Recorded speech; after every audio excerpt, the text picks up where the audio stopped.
about Sophie Cunningham, and I guess by default somehow Angel Reese, but I mean, leave it to Angel Reese fans to somehow twist this into some kind of a diss when it was actually sort of a compliment. So apparently, the biggest scandal in the WNBA right now is a joke about salad.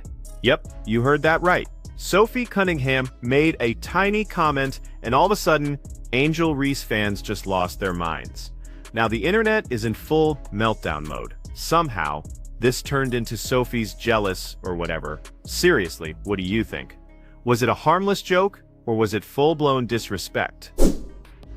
A huge one I forgot to mention is gluten, which is in every carb pretty much possible. And I know they make like gluten-free stuff, but that shit tastes weird to me. I can still eat chicken. That's good. Yeah, I feel like I'm going to be kind of turning into a rabbit. So I don't know. I guess I'm going to turn into a Victoria's Secret model. Call me Angel Reese. Here's what actually happened.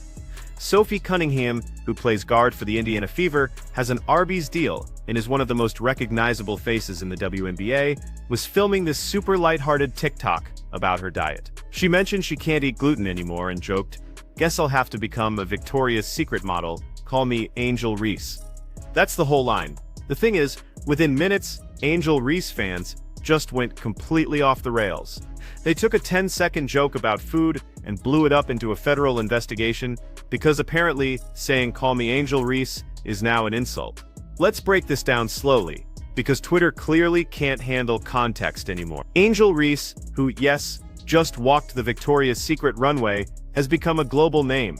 She's doing brand deals, commercials, modeling gigs, podcasts, you name it. So Sophie referencing her in that context was obviously a playful nod to Reese's modeling success. But nope, that wasn't enough for the internet detectives. Hey, Angel Reese fans believe that, y'all ain't gonna believe this, believe that Sophie Cunningham, of all people, needs to name drop Angel Reese. The comments section just exploded. People were saying things like, "Jealous little blonde," or "she's cloud-chasing," and "keep Angel's name out your mouth." Bro, Sophie didn't even say anything mean.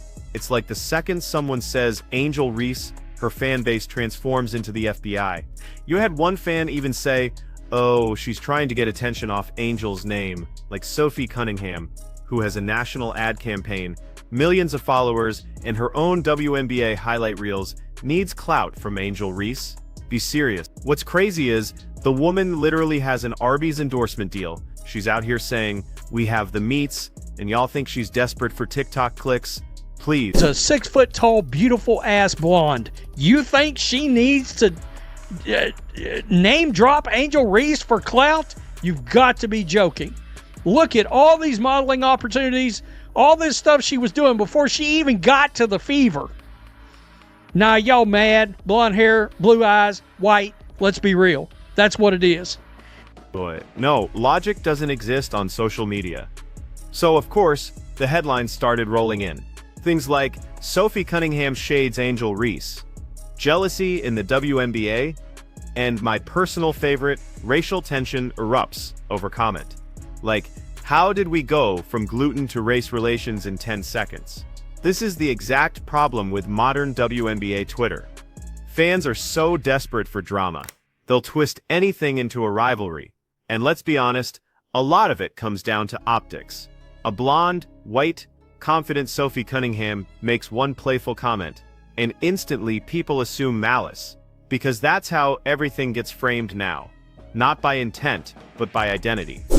Headline, quote, "Just a clout-chasing, jealous little girl." Jealous of what?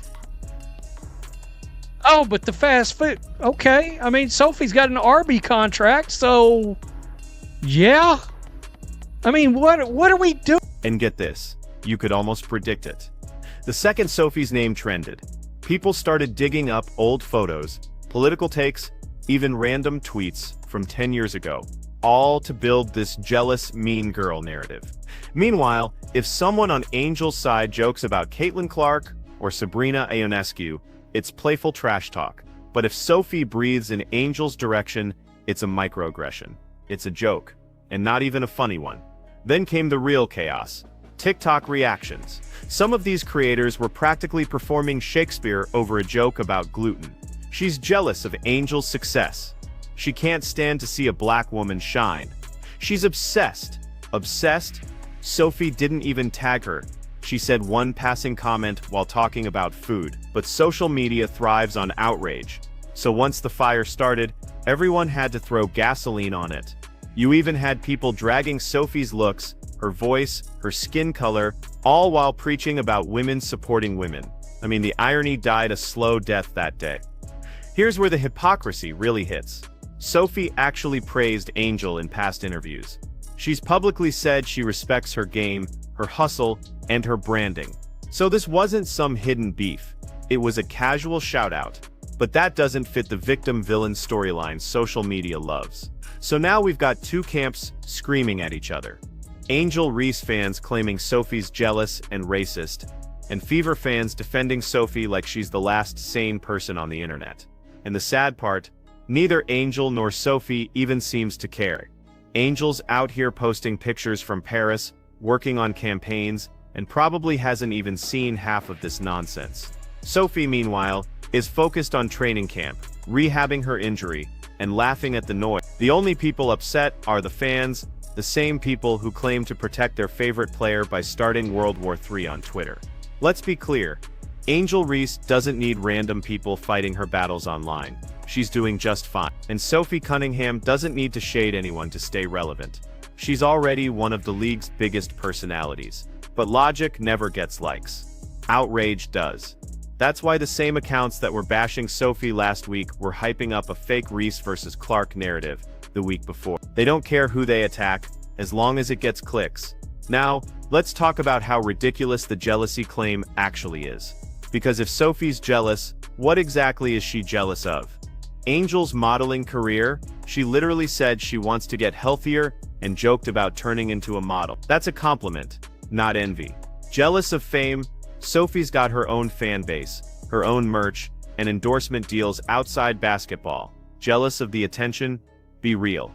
Sophie's been trending for years because of her attitude, confidence, and on-court fight. She doesn't need Angel Reese to stay in headlines. But here's the real reason fans are projecting jealousy. They want to protect the narrative that Angel Reese is untouchable. They've built this queen of the league image, and anytime someone even breathes in her direction, they go full defense mode. And that's the problem. You can't build a healthy fan culture if every joke, compliment, or mention turns into a social war. The WNBA already struggles with constant fake rivalries. Reese versus Clark, Clark versus Wilson, Wilson versus Stewart. That's exhausting. And now we're adding Cunningham versus Reese over a comment about carbs. You can't make this stuff up. Even analysts started weighing it. Some were like, she should have known better. She's white. Bro, she said, call me Angel Reese. That's not coded racism. That's wordplay. Meanwhile, others defended her, saying, if Angel made that same joke, nobody would care.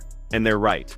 Context matters, but only when the internet wants it to. So yeah, we've officially reached the stage where the WNBA can't even have fun anymore. Everyone's walking on eggshells because every word gets twisted into something political. And all this chaos started because a player made a joke about gluten. You couldn't script a better comedy if you tried. The funniest part about this whole situation is how far people stretched it. It went from a small TikTok to full-blown think pieces about representation in sports. Like, calm down. Nobody was writing an essay. Sophie was literally talking about food and allergies. But social media doesn't want peace. It wants chaos. And Angel Reese's fanbase delivers it every single time. The same people who preached protect black women were the ones in the comments saying the most vile things about Sophie. They weren't defending Angel. They were just looking for a reason to hate someone new.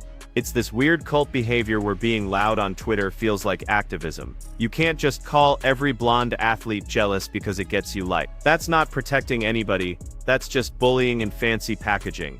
And of course, the media played their part. Sports outlets started dropping headlines like Sophie Cunningham sparks controversy, with Angel Reese comment. And get this, they never show the full video, just that one sentence clipped out. That's how they make money. They turn normal moments into fake fights, and fans fall for it every single time. Then came the Think Peace Brigade on TikTok. You know, the ones sitting in their car with dramatic background music, talking like they just uncovered a government conspiracy. See, what Sophie meant was actually deeper. No, it wasn't. She meant exactly what she said. Nothing more. But if you tell people that, they get bored, and boredom doesn't get clicks. One person even made a compilation calling Sophie obsessed with Angel because she likes to post about her. Bro, liking a post doesn't make you obsessed. It's called scrolling. People on the internet are out here doing FBI-level investigations on who double-tapped what. It's getting embarrassing. And you know what makes this worse? Angel Reese herself probably couldn't care less. She's out here doing shoots, interviews, partnerships, making bank. She's not sitting on TikTok crying about who mentioned her name. She's doing what stars do, staying booked and busy. But her fan base seems determined to turn her into a fragile flower who can't handle a compliment. And then you've got Sophie. She could have clapped back. She could have gone full savage and roasted half of Twitter. Instead, she just went quiet. That's power. She doesn't need to argue with strangers who can't tell the difference between sarcasm and shade. She's used to this. She's been dealing with hate since college. She's confident, outspoken, and yeah, she's got that in-your-face energy that makes people uncomfortable. But here's a little truth bomb. That's why the Fever signed her. Because she doesn't crumble under pressure. Because she plays with fire. Because she gets people talking. And right now, she's trending again for the same reason. Confidence triggers people. The whole situation basically proves one thing. Logic doesn't exist online. If Sophie said Angel looks amazing, people would still find a reason to get mad. They'd say, oh, she's being If she said nothing, they'd say, she's jealous. There's no winning when fans are addicted to outrage. And let's not pretend this doesn't have layers of hypocrisy. Angel Reese herself talks trash all the time. She waves, she taunts, she flexes. That's part of her brand. And honestly, it's entertaining. But the moment someone else makes a light joke about her, it's suddenly disrespect. The double standard is wild. It's like fans want her to be untouchable. Like she can say anything, but nobody can say her name. That's not respect. That's idol worship. And it's turning the league into a circus. Every little comment becomes a fake rivalry, and it distracts from the actual basketball. Meanwhile, Sophie's getting called racist, jealous, washed, basic. All because she said, call me Angel Reese. That's not even shade. That's literally a compliment about how good Angel looks. How do you turn a compliment into an insult? You have to really want to be mad to pull that off. Some fans even started digging into old WNBA beefs to keep the drama alive. They were dragging Caitlin Clark's name into it, talking about the white girl alliance. Bro, nobody mentioned Clark. Nobody mentioned race. You did. And that's the thing. The people yelling the loudest about diversity are usually the ones bringing race into every single discussion. You'd think they'd be tired by now. Every month, it's a new feud. Angel versus Caitlin. Caitlin versus Wilson. Wilson versus Stewart. Now it's Sophie versus Angel. All of it fake. All of it Twitter manufactured. It's exhausting. The players themselves don't even interact that way. They play, they compete, they move on. The fans are the ones turning every post into a war zone. It's honestly kind of sad because this league could use more personalities like Sophie and Angel. They both bring energy, they both get people talking. But instead of appreciating that, fans want to pit them against each other for clout. And here's the truth nobody wants to say out loud. Part of why fans hate Sophie is because she doesn't apologize for being herself. She's loud, she's confident, she talks trash, and she happens to fit the kind of image the media usually doesn't know how to handle in women's sports. She's not fake humble, she's not begging for approval. That makes people nervous. Meanwhile, Angel's fans act like she's above criticism. Which, spoiler, she's not. You can like Angel Reese and still admit her fans go overboard sometimes. That's not hate, that's reality. But reality doesn't trend, drama does. So the fan accounts keep pumping out fake outrage clips. You'll see a tweet with 100,000 likes that says, Sophie Cunningham just shaded Angel Reese again. You click it, it's literally the same clip from last week. They're recycling drama like it's a Netflix reboot. It's become its own economy. You post fake beef, get engagement, maybe a sponsorship. You play to the fan bases, make them fight, and watch the numbers go up. The fans think they're defending someone, but they're really just working free PR for click farm accounts. And honestly, it's destroying what makes the WNBA fun. The players are entertaining enough without fans making everything toxic. But now, it feels like nobody can joke anymore. Every time someone opens their mouth, They've got to think, will this end up on Twitter with 10,000 quote tweets calling me problematic? It's exhausting to watch. At some point, someone's got to call it what it is: insecurity. Those fans aren't mad about the joke. They're mad because someone outside their little circle got attention, and they can't stand that. Sophie's getting brand deals, trending clips, and national attention. The same stuff they said the white players could never get. And now that she's proving them wrong, they can't handle it. So there you have it. A gluten joke turned into a full internet meltdown. Angel Reese fans lost it. Sophie Cunningham kept winning. And Twitter got their daily dose of fake drama. What do you think? Was Sophie out of line, or are fans just losing their minds?